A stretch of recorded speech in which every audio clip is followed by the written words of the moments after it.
You walk through your front door tired from the day, and without thinking, you toss your keys onto the nearest surface. The kitchen counter, an entryway table, maybe even next to your phone charger. It's a habit harmless at first glance. But what if that single automatic action was quietly draining your focus, disrupting your energy, and yes, Evan, influencing your financial stability? Sounds dramatic, it's not. In fact, where you place your keys each day says more about your mindset and energy flow than you think. In modern homes, we often ignore how physical placement reflects internal alignment. The truth is, your keys are more than tools, they are symbols of access, control, direction. And when you leave them in high-traffic areas, chaotic corners, or cluttered spots, you're not just misplacing an object, you're misplacing intention. Think about it. You wouldn't throw your credit card on the floor or leave your phone in the bathroom sink. Why? Because they hold value. But your keys, your access to movement, opportunity, protection, you treat them like an afterthought. This video isn't about superstition, it's about awareness. We'll explore how one small shift in how you handle your keys could bring balance to your space, sharpen your mental clarity, and even attract more flow, financial, emotional, and energetic. This isn't about becoming someone else. It's about reclaiming the small decisions that shape who you already are. Because in a world that thrives on autopilot, presence is the most powerful upgrade. Let's begin. Part 1. The everyday habit that silently blocks your flow. You probably don't think twice about where you toss your keys at the end of a long day. It's one of the most unconscious habits we all have. Drop them on the kitchen counter, let them sit by the sink, leave them on the entry table under a pile of unopened mail. No big deal, right? But here's the truth that most people never realize: this small, everyday act isn't just about convenience. It's a mirror of your internal energy, and it might be the reason your focus feels scattered, your days feel rushed, and your finances never quite flow the way you want. In energy psychology and environmental design, your keys represent more than just access to your car or your home. They symbolize your movement, your control, your sense of direction. And when you leave them in places that are energetically chaotic, like cluttered countertops, or near the trash, electronics, or laundry, you're unintentionally telling your subconscious that your direction in life doesn't matter. You're signaling that opportunities can be misplaced. And over time, your external actions program your internal mindset. The chaos outside becomes the confusion inside. Think about this: when you're in control, when your life is organized, and when you feel focused, where do your keys go? Probably somewhere intentional. A small dish, a hook by the door, a designated drawer. It's not about the object, it's about the presence you bring to your space. That's what makes the difference. Americans live fast, we multitask, we automate, we forget to pause. And that's exactly why this habit has such power. Your keys may be small, but they are touched by your hands every single day.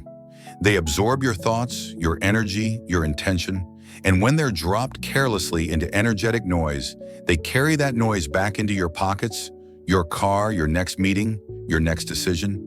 You may not feel it immediately, but over time, that disorganization starts to show up in your productivity, in your bank account, in your sense of stability. Now ask yourself, when was the last time you placed your keys down with purpose? When was the last time you created a home for them that reflects what you actually want more of in life? Stability, direction, progress. This is about becoming obsessive. It's about becoming intentional. You don't have to overhaul your whole house. Just start with this one act. Create a clean, quiet space to rest your keys. Avoid placing them near piles of clutter, electronics, or corners that feel rushed and energetically heavy.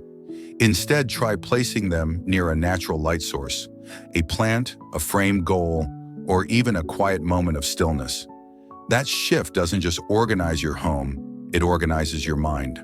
The most successful people in the world, from Oprah Winfrey to Barack Obama, talk openly about the power of intentional daily rituals. They don't just focus on what they're doing, they focus on how they're doing it. That's what sets them apart. That's what creates flow. So if you've been feeling stuck, overwhelmed, or like you're always reacting instead of creating, start here. Start with the object you touch every morning and every night. Respect the small and the big will follow. Because success isn't built on grand gestures. It's built on quiet consistency. And every time you choose order over chaos, intention over habit, you build a foundation that supports the future you actually want. Part 2. What the ancients knew that we forgot. The people of the past didn't have smartphones or digital calendars. They didn't talk about life hacks or personal development podcasts, but they understood something we've largely forgotten in our modern fast-paced culture. Your environment speaks to your destiny. Everything you place, touch, carry, or surround yourself with is not just decoration, it's a declaration. Ancient civilizations, Egyptians, Greeks, Chinese, and even indigenous American tribes crafted their homes, cities, and sacred spaces based on energy alignment and intention. Keys were not just tools for locks. They were seen as sacred objects, symbols of access, choice, protection, and power. Where they were placed mattered. How they were carried mattered. What they were made of mattered. And most importantly, what you believed about them that shaped everything. In ancient Greece, it was said that bronze keys held the wisdom of the gods. Only priests and oracles could carry them, using them in rituals to unlock answers from the divine. In ancient China, the orientation of a home's entrance and the place where the keys rested was thought to directly affect the flow of chi, or life force energy. If your keys were placed in an area of the home governed by illness or misfortune, it could disrupt your health, finances, and emotional clarity. Meanwhile, early Celtic traditions believed that keys worn close to the body, especially over the heart, protected the bearer from bad luck and betrayal. They weren't being superstitious. They were being energetically intelligent. Fast forward to now, we drop our keys on cluttered countertops, toss them in our gym bags, bury them beneath receipts in the car. We treat them like background noise. But here's what the ancients knew, and what neuroscience today is beginning to validate. Your subconscious mind absorbs everything. It notices what you think you ignore. When you place your keys with reverence, you send a clear message to your subconscious: I am in control. I know where I'm going. I have access. When you toss them carelessly, you reinforce chaos. It becomes not just a habit, but a mindset. This is more than philosophy. Consider the modern studies in neuroplasticity. Your brain rewires itself based on repeated signals and behaviors. The small acts you perform every day, like where you put your key, strain your nervous system to either expect order and clarity or disarray and distraction. That's not spiritual fluff. That's science catching up with ancient wisdom. So what can you take from this? The ancients didn't separate the physical from the energetic. To them, how you treat your surroundings is how you treat your destiny. And in truth, that's no different today. You just need to remember, you need to bring intention back into your space, especially around the things you touch most often. The key in your hand is more than metal. It's a message. The question is, what message are you sending every day? If you want peace, place your keys where peace lives. If you want prosperity, treat them like they matter. If you want movement, choose their resting place with clarity. Because what the ancients practiced wasn't magic, it was alignment. And once you live in alignment, doors that were once closed begin to open, not just in your home, but in your life. Part 3. The most dangerous place to drop your keys. You come home tired after a long day and without thinking, toss your keys onto the nearest surface. Maybe it's the kitchen counter, maybe the edge of your entry table, or worse, right next to your wallet, your phone, and a pile of unopened mail. It feels harmless, almost automatic. But this one tiny action could be the reason your mind feels scattered, your goals feel stuck, and your finances seem to stall. Let's get real. The most dangerous place to drop your keys isn't just a location in your house. It's any spot that's chaotic, energetically polluted, or symbolically closed. And for most people, that's the cluttered catch-all area by the door. You know the one. Loose change, expired coupons, tangled cords, a pair of sunglasses you lost last week. It's not just physical mess, it's mental noise. And when your keys, the symbol of access, forward motion, and protection, land there, they absorb all that chaos. Why does that matter? Because keys are more than objects. They hold energetic signatures. Think of them as conductors between your inner intentions and the outer world. Where you place them determines whether you reinforce clarity and direction or confusion and stagnation. Science backs this up. In environmental psychology, researchers have found that cluttered spaces increase cortisol levels, trigger anxiety, and reduce cognitive clarity. You might not consciously notice the impact of a messy key drop zone, but your brain does.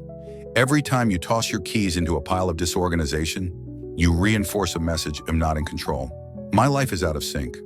Over time, that message becomes a belief. That belief becomes a mood. That mood shapes your actions, and those actions shape your results. Now let's talk about specific locations. One of the worst places to leave your keys is near the trash can. Why? Because symbolically it places your access and opportunities next to what you discard. In energy terms, it says, my direction is disposable. Another terrible choice. The bathroom counter. Bathrooms, while necessary, are associated with waste release and downward energy flow. Putting your keys there energetically ties your movement and progress to flushing things away. Even worse is placing your keys in your bedroom, especially near your pillow. Your bedroom is your sanctuary of rest, vulnerability, and emotional reset. Introducing a symbol of action and outward movement like keys into that space creates conflict. Your nervous system gets confused. It's like putting your car in park and drive at the same time. No wonder you can't sleep. No wonder your dreams feel scattered. You've placed the very symbol of go in the middle of your most sacred stop zone, and yet we do it all the time. What's the solution? Create a sacred space for your key zone that's clean, intentional, and energetically neutral. Ideally, this should be in a place that feels calm but alert. A wooden bowl on a quiet shelf, a small tray on a tidy console. Somewhere that says this is where movement begins. Better yet, place a grounding object next to your key, like a small crystal, a framed affirmation, or even a living plant. That turns the act of placing your keys into a micro-ritual. You're not just storing them, you're aligning your energy. You're setting your tone for the next time you pick them up. Remember, your keys are the first thing you touch before you head out into the world, and often the last thing you hold when you come home. They're your bridge between public and private life, between action and reflection. Treating them carelessly isn't just bad for your organization. It's bad for your energy. And in a world that's constantly demanding more of you, you can't afford to misplace your power. So take a moment tonight. Look at where your keys are. Ask yourself, is this the energy I want guiding my next move? If the answer is no, change it. Because the most dangerous place to drop your keys is the one that keeps dropping your potential. Part 4. The best place to rest your keys. Let's flip the narrative. If where you drop your keys can quietly sabotage your momentum, then where you place them intentionally can just as powerfully set your life back on course. The right spot isn't just about convenience, it's about alignment. It's where your energy meets intention, where a small daily act becomes a vote for clarity, control, and forward movement. So where exactly should you rest your keys? Start with this truth: keys are symbols of trust. We hand them over when we delegate authority. We keep them close when we protect what matters. In many ancient cultures, keys were sacred. They weren't just tools to open doors. They were guardians of thresholds, of transitions, of transformation. In modern life, they still carry that charge. That's why placing them with care matters more than most people realize.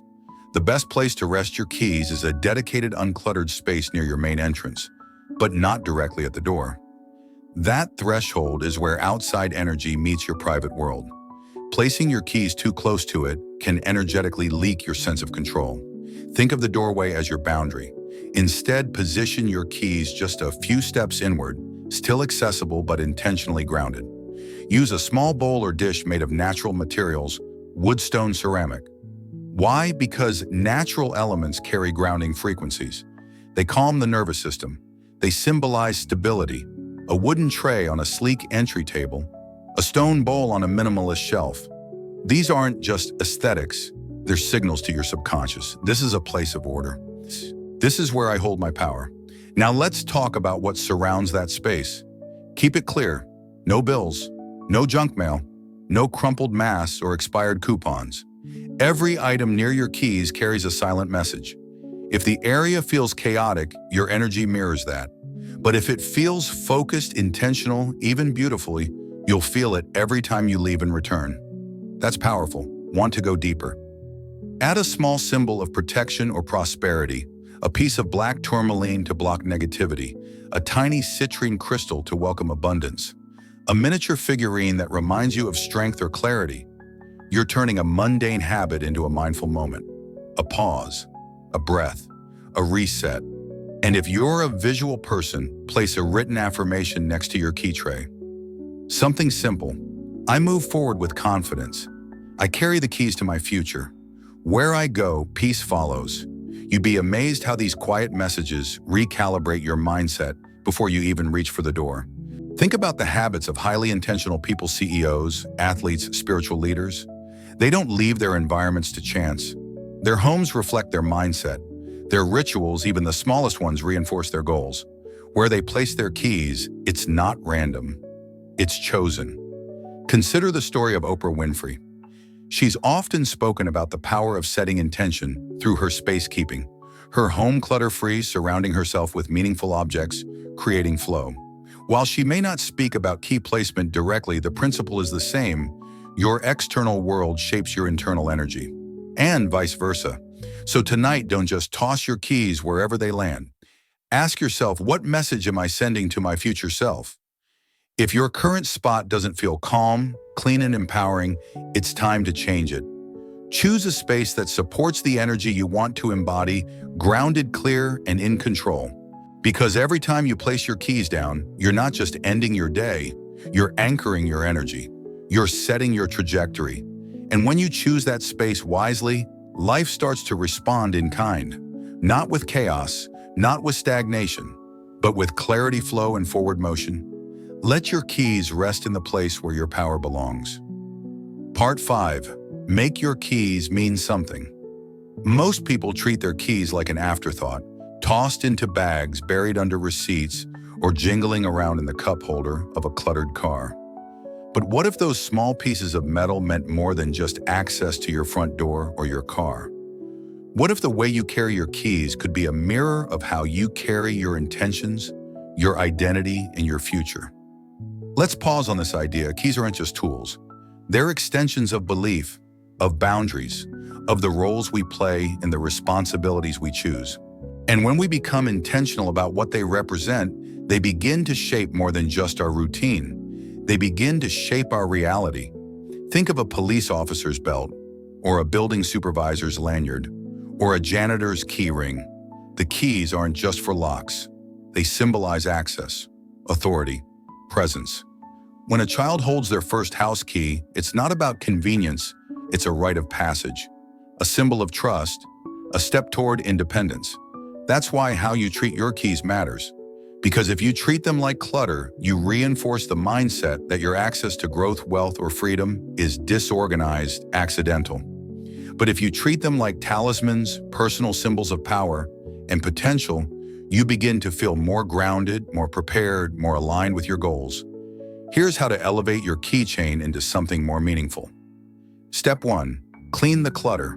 Remove keys you no longer use, expired gym tags, rusted mailbox keys, long-forgotten storage units. Every unused key represents a door you no longer walk through. Keeping them signals indecision, attachment to the past, or simply disorder. Let them go. You're making space for new doors, new beginnings. Step 2. Choose one symbolic item. It could be a tiny charm, a coin, a crystal, a sacred symbol. Something that speaks to your next chapter. A tiny Buddha for peace, a feather for freedom, a compass for direction. This isn't decoration, it's intention. Every time you grab your keys, you'll feel it, and that matters. Step 3. Infuse your keys with meaning. Before heading out, pause for 5 seconds. Close your eyes. Hold your keys in your hand. Take a deep breath and say silently or aloud, "Today I carry access to opportunities. I carry the ability to make decisions.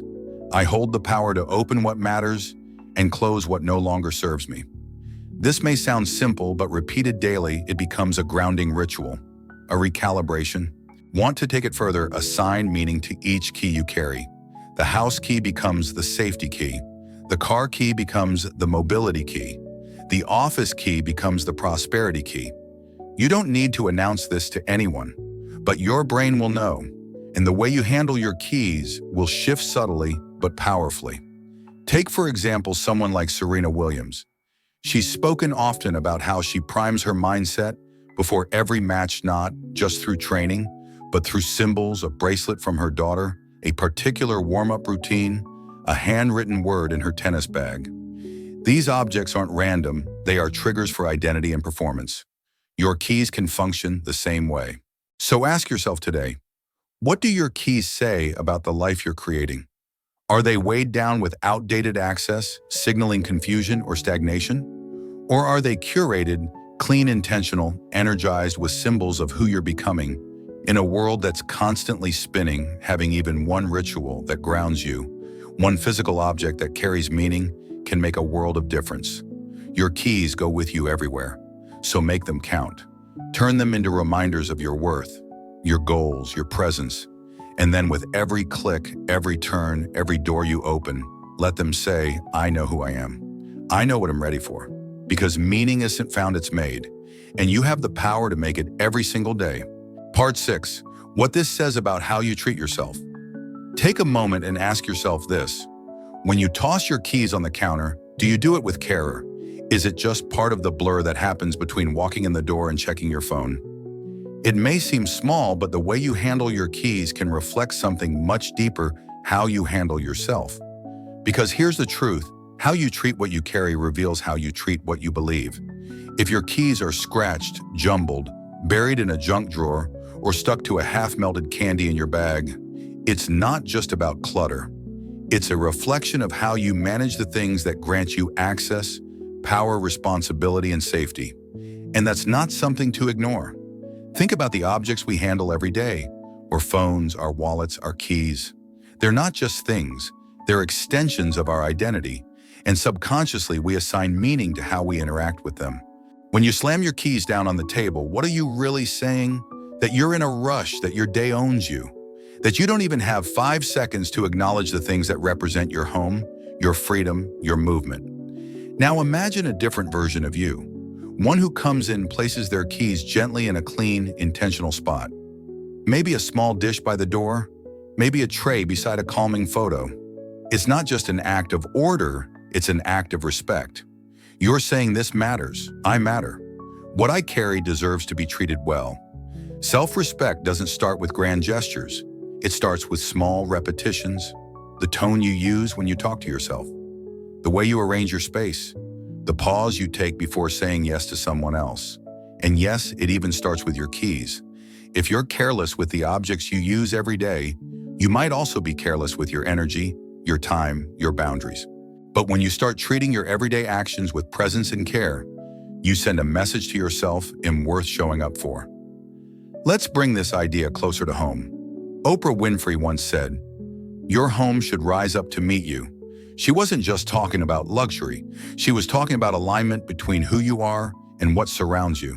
If the place where you rest your keys is chaotic, chances are your inner world feels the same.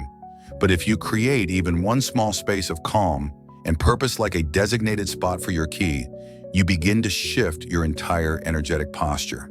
And this shift is powerful because what you honor grows. When you begin to respect your belongings, your routines, your rituals, you develop deeper respect for your own needs, your own time, your own voice. You begin to see yourself as someone worthy of care, consistency, and clarity. So here's your challenge. Tonight before you go to bed, look at your keys. Really look at them. Where do they live? Are they scattered and hidden? Or are they held in a space that feels sacred, even if it's just a simple bowl by the door? Ask yourself, does this reflect how I want to treat myself moving forward? The goal isn't perfection, it's presence, because the way you handle small things sends a signal to your nervous system. Am I safe? Am I supported? Am I aligned with the life I want to live? And when your environment, your rituals, and your self-image are all saying yes, you don't just find peace, you become it. Treat your keys with respect. Treat your routines with reverence. But most of all, treat yourself like someone who deserves to be deeply cared for.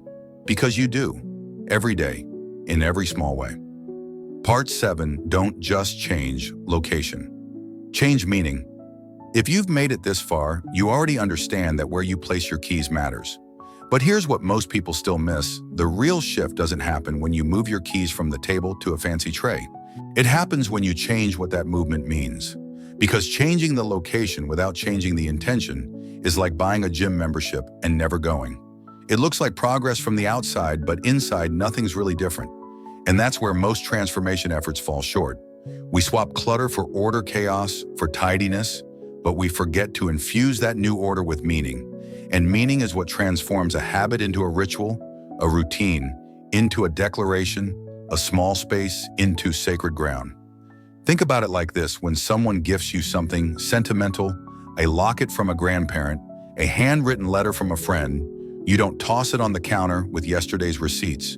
You hold it differently, store it differently, you move differently around it. Why? Because it holds emotional weight, and that weight changes your behavior. Now imagine assigning that kind of meaning to where you place your keys every day. What if the dish by the door wasn't just a catch-all for clutter, but a signal, a sacred landing strip for your energy?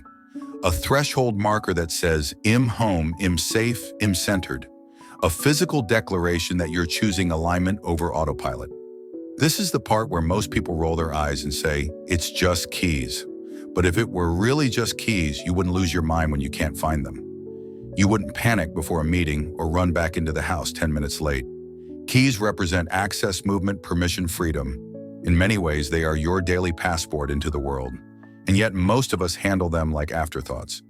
So let's rewrite that story. Starting tonight, I want you to rename your key tray, not literally, but energetically. Call it what you need it to be: the gateway, the reset zone, the power tray, the peace corner. Give it a name that holds meaning for you. Then reinforce that meaning with a gesture. Maybe every time you drop your keys there, you whisper a mantra like, my energy rests here, or today ends here, or this is where chaos ends and calm begins.